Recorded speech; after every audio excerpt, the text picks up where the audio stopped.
Good morning, नमस्कार, स्वागत है आपका हमारे चैनल जीएस स्टडी 94 में। और दोस्तों महेश, तो दोस्तों आपको पता है जो सुबह में जो मैं वीडियो अपलोड करता हूँ स्पेशली जो एडिटोरियल से संबंधित होता है वो दैनिक जागरण या जनसत्ता से रिलेटेड होता है। तो दोस्तों आगे चलते हैं।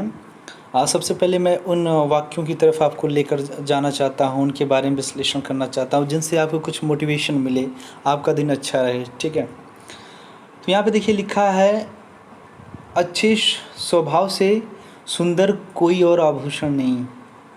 आपको बता दें दोस्तों, कभी भी रहिएगा, कोशिश करिएगा जो आपका चरित्र है उस पर किसी प्रकार का दाग ना लग पाए, क्योंकि पता है आपको फूल की कीमत नहीं होती है, फूल के अंदर जो महक है, जो सुगंध है, उसकी कीमत होती है। एक गुलाब को एक सर्वोच्च स्थान इसलिए दिया जाता है क्योंकि जो उसकी खुशबू होती है वो लोगों से सर्वश्रेष्ठ होती है, सबसे बढ़िया होता है।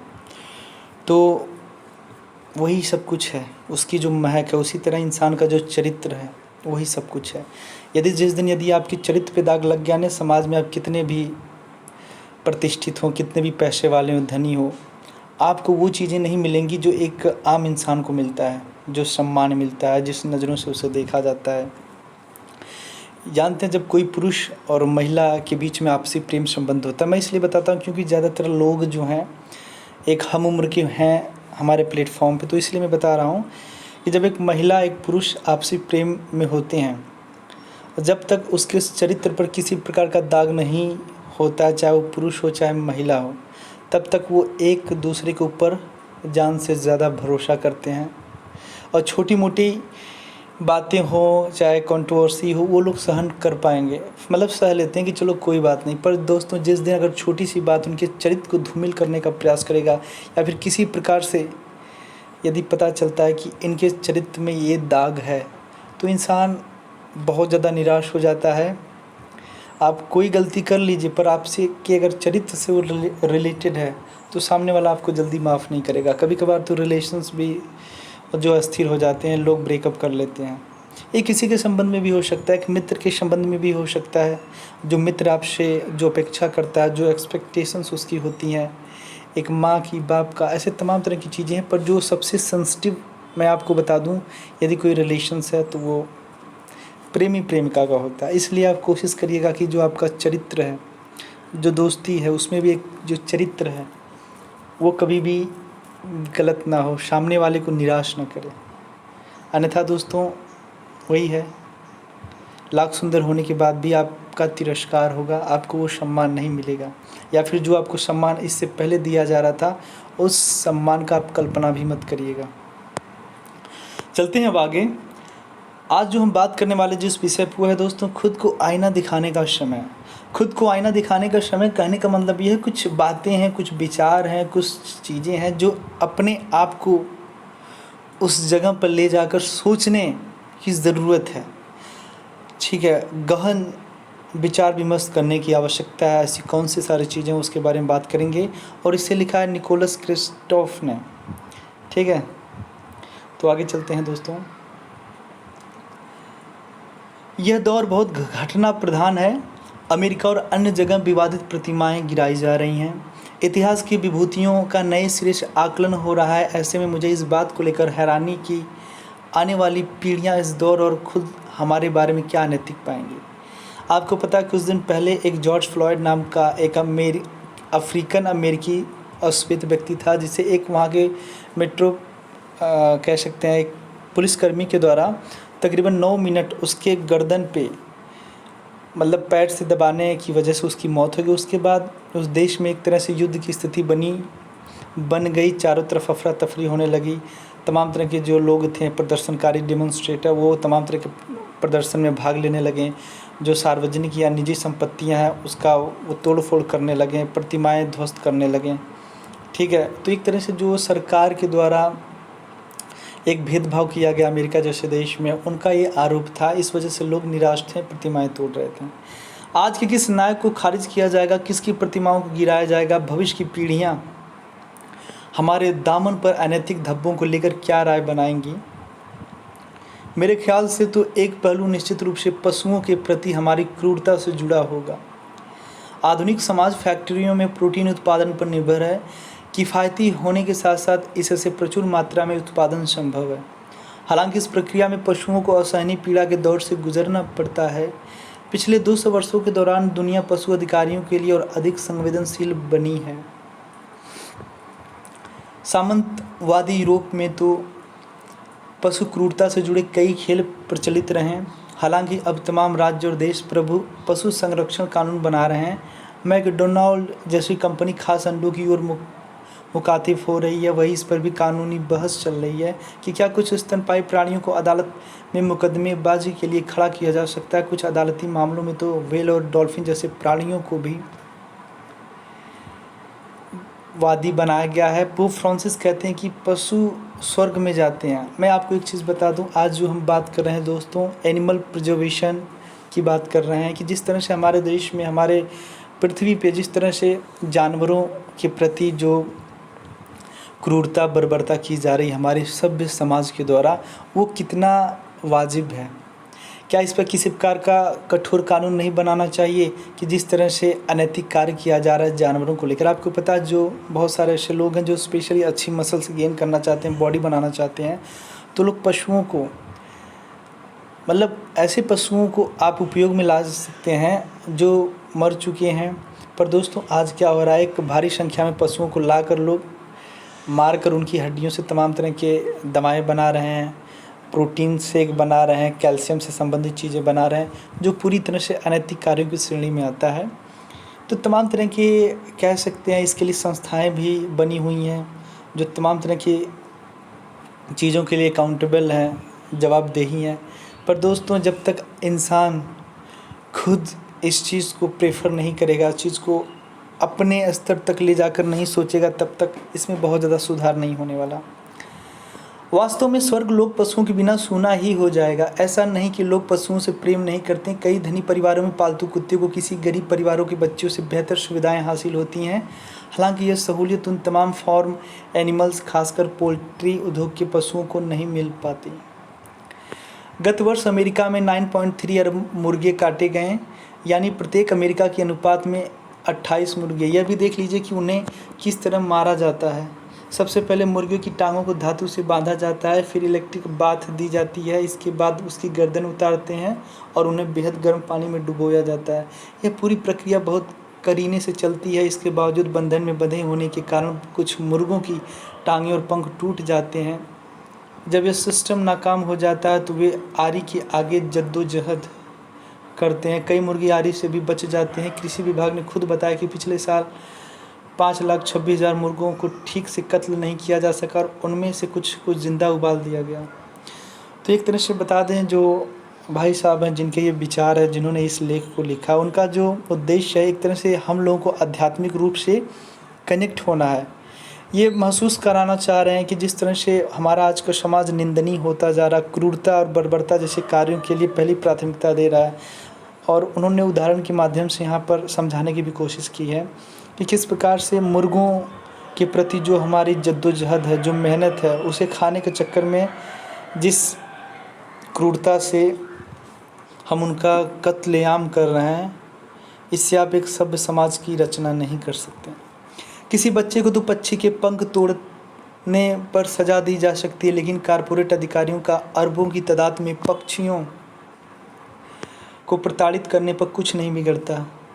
फैक्ट्री फार्मिंग अग्रिम मोर्चे पर तैनात मानव कर्मियों को भी भुगतान पहुंचा रही है। फिर चाहे मामूली भुगतान पाने वाले वे संघर्षरत किसान हों जो पशु को बड़ा करके कसाई खाना तक ले जाते हैं, या फिर उन कत्ल खानों में काम करने वाले कर्मचारी जिन्हें कमज़ोर रक्षा कवच हासिल होता है, अभी कोरोना वायरस की गिरफ्त में आकर बीमार पड़ रहे हैं। ऐसी स्थिति में लोगों का रवैया बदल रहा है। वर्ष 2018 में करीब 8% अमेरिकी युवाओं ने खुद को शाकाहारी बताया।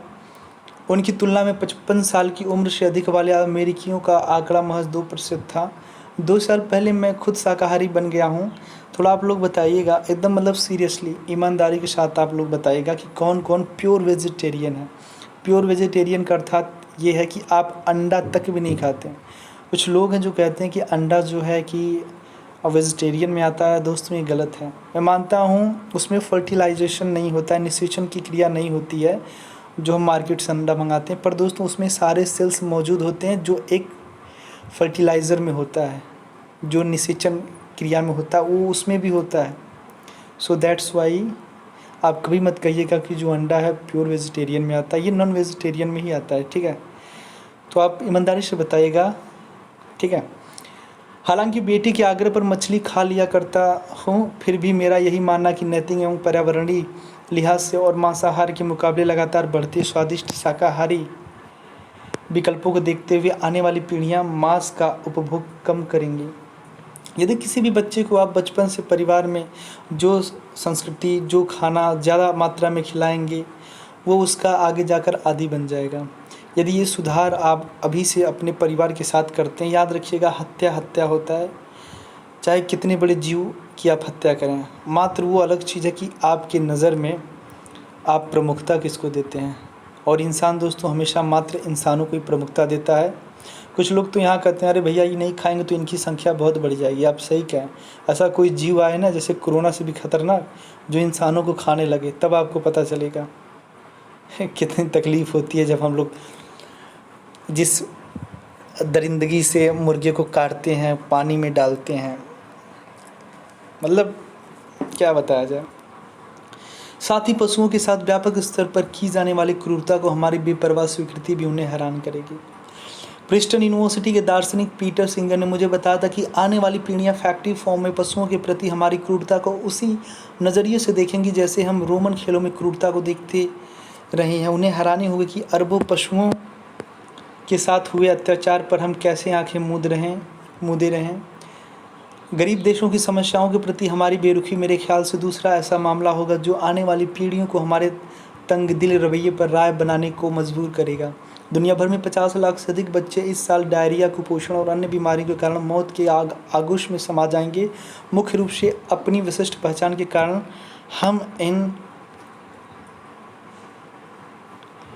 हम इनको उनके हाल पर ही छोड़ देते हैं। वे हमारी प्राथमिकता में नहीं है। मैं सही बता रहा हूँ, हमारे देश में जहाँ पर कुपोषणों की संख्या बहुत ज़्यादा है, तो दोस्तों ऐसे में सरकारें ही जिम्मेदार हैं, ठीक है, अकाउंटेबल हैं इस चीज़ के लिए। मैं बार बार आपसे कहता हूँ कि ऐसी तमाम तरह की दिक्कतें, समस्याएं हैं जो फेस्टिवल के रूप में हमारे देश में आती हैं हर साल, पर इस पे जो बड़े संवैधानिक पदों पर लोग बैठे हुए हैं उनसे कोई मतलब नहीं। ऐसा लगता है कि वो इस समस्या का निदान नहीं करना चाहते हैं। वो चाहते हैं कि ऐसी ही समस्याएं आएंगी तभी तो हम इसी के आधार पर वोट बैंक की राजनीति करेंगे। जब मैं ब्रॉयलर बिका चिंकस के कारोबार में कुप्रबंधन की निंदा कर रहा हूं तो यह बताना उल्लेखनीय होगा कि केवल 5% मुर्गे ही असमय मरते हैं। इसकी तुलना में सब सहारा अफ्रीका में 7.8% बच्चे 5 साल से पहले ही मर जाते हैं। यह आंकड़ा यूनिसेफ का है। ऐसे में क्रूर कृषि कारोबार से जुड़ी चिंताएं बेबी चिकन्स को बचाने में उन सरकारों से ज़्यादा प्रभावी हो सकती हैं जो अंतर्राष्ट्रीय समुदाय अक्सर मानवीय शिशुओं के प्रति दिखाता है। जलवायु परिवर्तन तीसरी ऐसी कसौटी होगी जिस पर भविष्य की पीढ़ियां हमें बहुत कड़ाई से कसेंगी। हमारी पीढ़ी की लापरवाही अत्यंत प्रतिकूल मौसमी परिस्थितियों का कारण बनेगी। बाढ़ और प्रचंड गर्म हवाओं का कहर बढ़ेगा।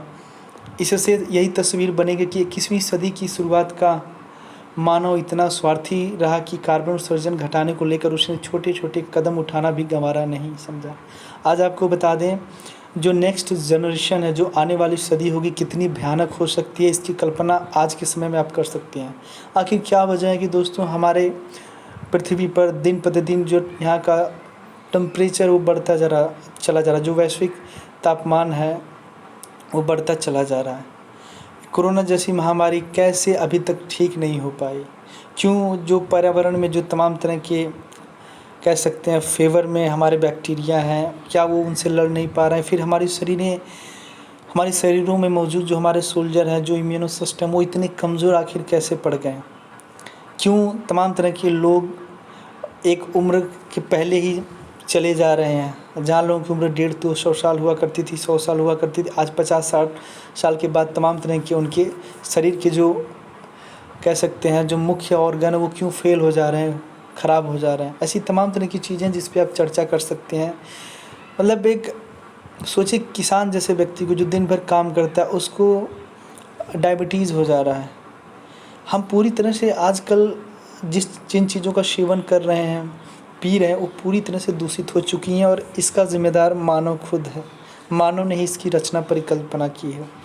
इन्हीं चिंताओं पर मेरे साथ संवाद में ब्राउन यूनिवर्सिटी में भौतिकी के प्रोफेसर ब्रैड मॉस्टन ने कहा, 100 वर्षों में हमारी पीढ़ी को 19वीं सदी के नस्लवादियों जैसा या उससे भी बदतर माना जाएगा।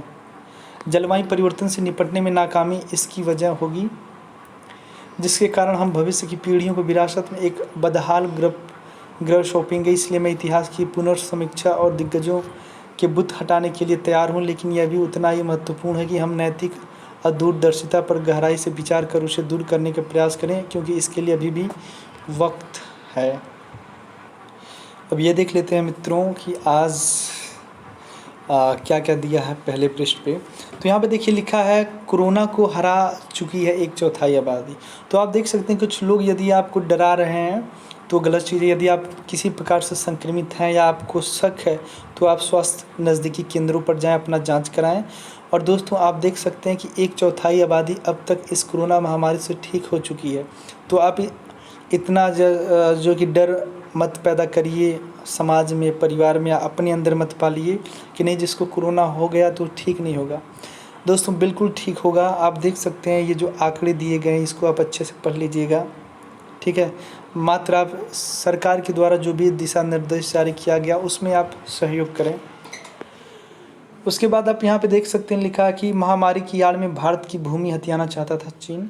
अमेरिका ने दोस्तों एक सनसनीखेज खुलासा किया है और उसने आरोप लगाया है चाइना जैसे देश के ऊपर कि इस महामारी के काल में एक तरह से जो उसने रचना तैयार की थी, जो एक स्ट्रैटेजी बनाई थी चाइना जैसे देश ने, वो सोचा कि यही क्षण है, यही समय है कि भारत के कई हिस्सों पे कब्जा करने का।